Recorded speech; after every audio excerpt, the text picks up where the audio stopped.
Praise the lord. నేటి ధ్యానాంశము సామెతలు 14వ అధ్యాయము 1వ వచనము. వాక్యంలోకి వెళ్లే ముందు చిన్న ప్రార్థన చేసుకుందామండి. మహాగణుడా, మహోన్నతుడా, సర్వాధికారి, నీకు స్తోత్రములు తండ్రి. దేవా, వాక్యమును విత్తుచుండగా దేవా మాట్లాడుచున్నది నేను కాదు కానీ దేవా మంచి వాక్యమును విత్తడానికి ప్రవ్వా మంచి జ్ఞానాన్ని నాకు ఇవ్వండి. మాట్లాడుచుండగా మంచి స్వరమునివ్వండి. నీ కృప దయచేయమని యేసునామం ద్వారా అడుగుచున్నాము తండ్రి. ఆమేన్. సామెతలు గ్రంథము 14వ అధ్యాయము 1వ వచనం చదివినట్లయితే, జ్ఞానవంతురాలు తన ఇల్లు కట్టును, మూఢురాలు తన చేతులతో తన ఇల్లు ఓడబెరుకును అని రాయబడి ఉందండి. అయితే ఇక్కడ మనకి 2 అంశాలు కనబడుతూ ఉన్నాయి. ఈ మొదటి వచనంలో స్త్రీలలోనే 2 రకాలైనటువంటి స్త్రీలు మనకి ఇక్కడ కనబడతా ఉన్నారు. ఒకటి జ్ఞానవంతురాలైన స్త్రీ, రెండవది మూఢురాలైనటువంటి స్త్రీ అని 2 రకాలుగా కనబడుతూ ఉన్నారు. మన చుట్టుపక్కల కానీ లేకపోతే మన కుటుంబాల్లో కానీ మన బంధువుల్లో కానీ మనం పరిశీలించినట్లయితే రకరకాల మనస్తత్వాలు కలిగినటువంటి స్త్రీలు, మనకి విభిన్న మనస్తత్వాలు కలిగిన వాళ్ళు మనకు కనబడుతూ ఉంటారు.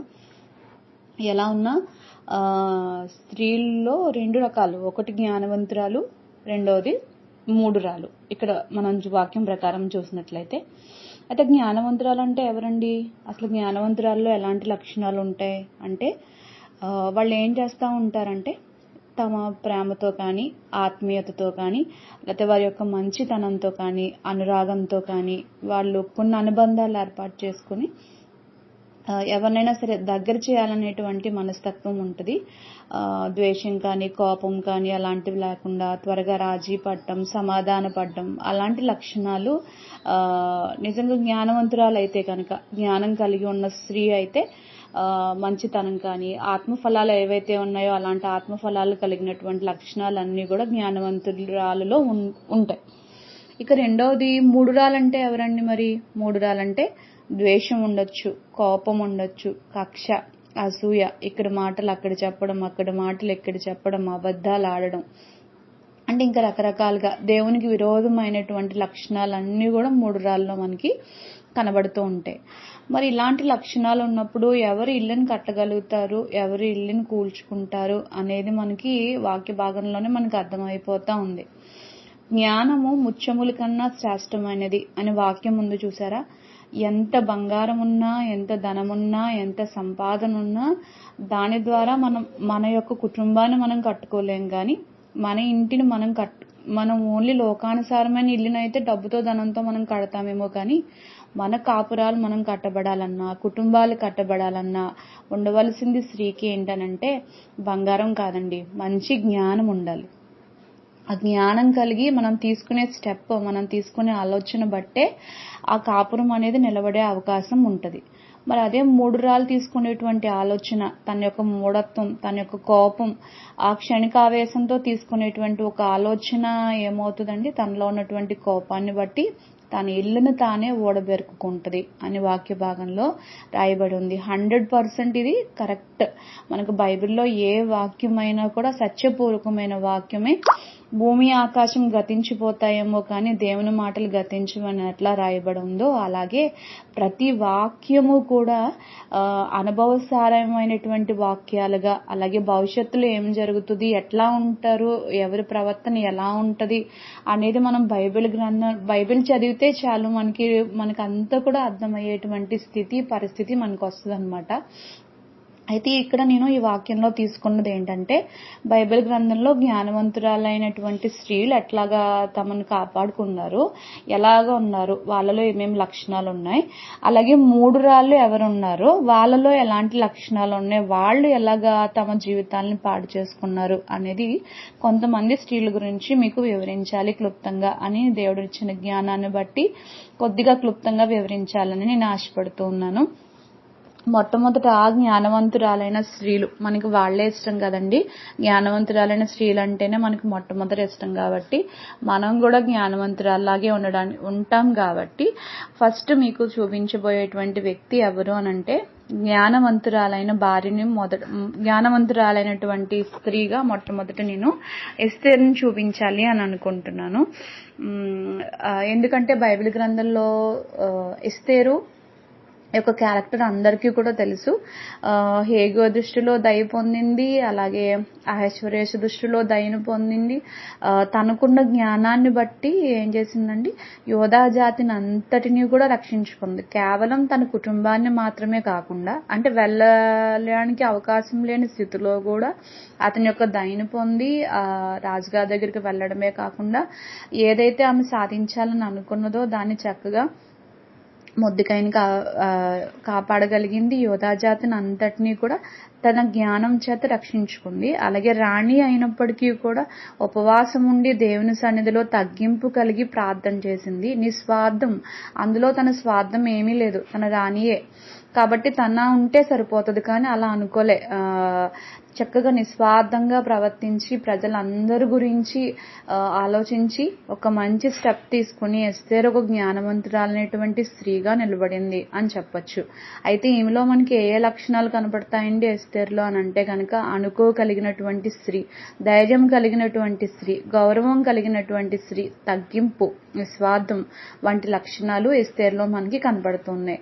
మరి జ్ఞానవంతురాలా కాదా అండి ఎస్తేరు? జ్ఞానవంతురాలే. ఇక రెండో స్త్రీని మీకు ఎవరిని చూపించాలి అని అనుకుంటున్నానంటే హన్నా. ఇక హన్నాను చూసినట్లయితే హన్నా గురించి అందరికీ తెలుసు. హన్నా మరి పిల్లలు లేనటువంటి పరిస్థితిలో మరి ఎన్నో కష్టాలు అనుభవించి ఉంటుంది, ఎన్నో నిందలు మాటలు భరించి ఉంటుంది. అయినప్పటికీ మరి వాటన్నింటినీ సహించింది, దేవుని పరీక్షలో నిలబడింది.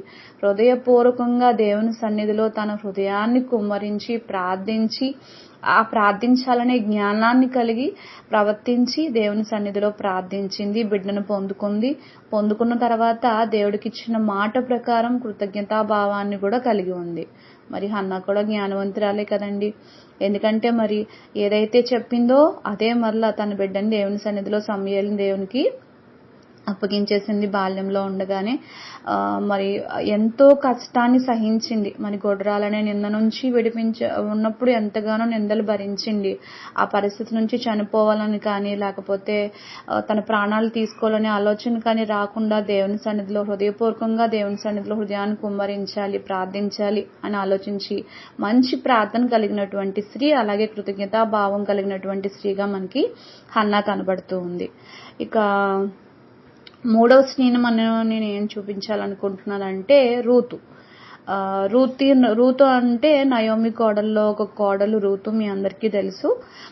మరి రూతు కూడా చూడండి, భర్త చనిపోయినప్పుడు నయోమి యొక్క కోడలు ఎవరికి వాళ్ళని వెళ్ళిపోమన్నప్పుడు నయోమితో ఏమందండి రూతు, నువ్వెక్కడికి వెళ్తే నేను నీ కూడా అక్కడికే వస్తాను, నీ దేవుడే నా దేవుడు అని చెప్పి తన అత్తగారిని వెంబడించింది. అంటే ఒక మంచి లక్షణం, అంటే ఒక మంచి బాధ్యత, ఒక మంచి రెస్పాన్సిబిలిటీని కలిగి ఉంది. అలాగే ఆమె అత్తగారైన దేవుణ్ణి ఆరాధించింది, జ్ఞానంతో ప్రవర్తించి చక్కగా మరలా బోయజును వివాహం చేసుకుని తన కుటుంబాన్ని, ఒక కుటుంబ వ్యవస్థ నిలబడడానికి కూడా ప్రధానమైనటువంటి కారణమైంది. కాబట్టి రూతు కూడా జ్ఞానవంతురాలే. తర్వాత మనం అబీగయీలును కూడా తీసుకున్నట్లయితే, అబీగయీలు నాబాల్ యొక్క భార్య కదండి. ఈమె వివేచన కలిగినటువంటి స్త్రీ, ఒక వినయం కలిగినటువంటి స్త్రీగా మనం అబీగయీల్ని చెప్పొచ్చు. ఎందుకంటే తన భర్త నాబాల్ ఎంతో కఠినాత్ముడైనప్పటికీ, ఒక దావీదు నుంచి దావీదు చంపాలనే స్థితిలో ఉన్నప్పటికీ నిజంగా దావీదును వేడుకొని ఆ ప్రమాదం నుంచి తప్పించింది తన భర్తని. తర్వాత మళ్ళీ దావీదుకి భార్యగా కూడా ఆమె, నాబాల్ చనిపోయిన తర్వాత దావీదుకి భార్యగా కూడా అయింది. అంటే ఎంత తన భర్త కఠినుడిగా ఉన్నప్పటికీ, చెడ్డవాడైనప్పటికీ కూడా చాలా ధైర్యంగా తెలివిగా వ్యవహరించి ఒక మంచి స్టెప్ తీసుకొని అబీగయీలు కూడా ఒక జ్ఞానవంతురాలుగా తన కుటుంబాన్ని కట్టుకుంది అని మనం అబీగయీలు గురించి కూడా చెప్పొచ్చు. ఇక ఫస్ట్ మనకి అబీగయీల్ గురించి చెప్పుకున్నాము, ఎస్తేరు గురించి చెప్పుకున్నాము, అలాగే రూతు గురించి చెప్పుకున్నాము. ఇక ఇద్దరు జంట చెప్తాను, ఎవరంటే మరియా, మార్తా. ఇక మరియా మాత ఇద్దరు స్త్రీలు ఉన్నారు, చక్కగా యేసుక్రీస్తుకి పరిచర్య చేశారు. అలాగే తమకున్న జ్ఞానం బట్టి మరి వాళ్ళ సహోదరుడైన లాజరు చనిపోయినప్పుడు ఎంతగానో విశ్వాసంతో దేవునికి అడిగి దేవుని చేత స్వస్థపరచబడ్డానికి, చనిపోయిన లాజరు బ్రతికించబడ్డానికి కూడా మరియా మాత కారణమయ్యారని చెప్పొచ్చు. మరి వాళ్ళలో ఉన్నటువంటి విశ్వాసం, అలాగే వాళ్ళ యొక్క ఆతిథ్య స్ఫూర్తి దేవునికి ఎంతగానో ఆతిథ్యం ఇచ్చారు. ఒక స్త్రీ అయితే పరిచర్య చేస్తే, ఒక స్త్రీ దేవునితో పాటు ఉండి దేవుని యొక్క వాక్యాలను వింటూ దేవునికి సేవ చేస్తూ బ్రతికింది. మరి ఇద్దరు కూడా తమ తమ్ముని చక్కగా బ్రతికించుకున్నారు. మరి మరియా మాతలు కూడా జ్ఞానం కలిగిన స్త్రీలే కదండి. అలాగే ఇంకా మనకి ఎవరైనా ఉన్నారా బైబిల్లో అని చూస్తే కనుక రాహాబ్ అనే వేశ్యను కూడా చెప్పచ్చండి. పేరుకి ఆమె వేశ్య అయినప్పటికీ కూడా తన కుటుంబాన్ని చక్కగా కట్టుకుంది, కుటుంబాన్ని చక్కగా రక్షణ తెచ్చుకుంది. మరి వాళ్ళు వచ్చినప్పుడు చక్కగా దాచి, వేగు చూడడానికి వచ్చిన వాళ్ళని దాచి, తనతో పాటు తన కుటుంబస్తులందరూ కూడా రక్షించుకోవడానికి అవసరమైన ఆలోచన వాళ్ళ నుంచి ఒక ఆలోచన తీసుకుంది. అలాగే వేశ్య అయినప్పటికీ కూడా మన దేవుని చక్కగా, మన దేవుని యొక్క గొప్పతనాన్ని చెప్తూ వాళ్ళ ఎదుట దేవుడు ఎంత గొప్పవాడో, ఎన్ని అద్భుతాలు చేయగలడో వాళ్ళతో మాట్లాడుతూ వాళ్ళకి ఒక ఆశ్రయాన్ని ఇచ్చి తన కుటుంబాన్ని జాగ్రత్తగా రక్షించుకోగలిగింది. జ్ఞానవంతురాలుగా తన జ్ఞానవంతురాలైన స్త్రీ లెక్కలోకి రాహాబును కూడా మనం తీసుకోవచ్చు. ఇక సారా, ఇంకా మనం సారా గురించి చెప్పాల్సిన అవసరం లేదు. మనకి ఆదికాండంలో మనందరికీ తెలిసినటువంటి స్త్రీ మనకి సారా. దేవుని యందు విశ్వాసం ఉంచింది. మరి గొడ్రాలుగా ఉన్నప్పుడు దేవుడు ఇచ్చినటువంటి వాగ్దానాన్ని బట్టి కనిపెట్టింది. మొట్టమొదటి నవ్వినప్పటికీ తర్వాత దేవుని యందు విశ్వాసం ఉంచి కుమారుణ్ణి పొందుకుంది. అలాగే చక్కగా అబ్రహాము సారా అనగానే మనకు ఒక ఆదర్శ దంపతుల్లాగా మనకి ఆదికాండంలో కనబడుతూ చక్కగా మంచి విలువలు కలిగినటువంటి స్త్రీగా మనకి సారా కనబడుతుంది. అబీగయల్ గురించి చెప్పుకున్నాము, అలాగే ఎస్తేర్ గురించి చెప్పుకున్నాము, రాహాబు గురించి చెప్పుకున్నాము, రూతు గురించి చెప్పుకున్నాము, రిబ్కా గురించి చెప్పాను, అలాగే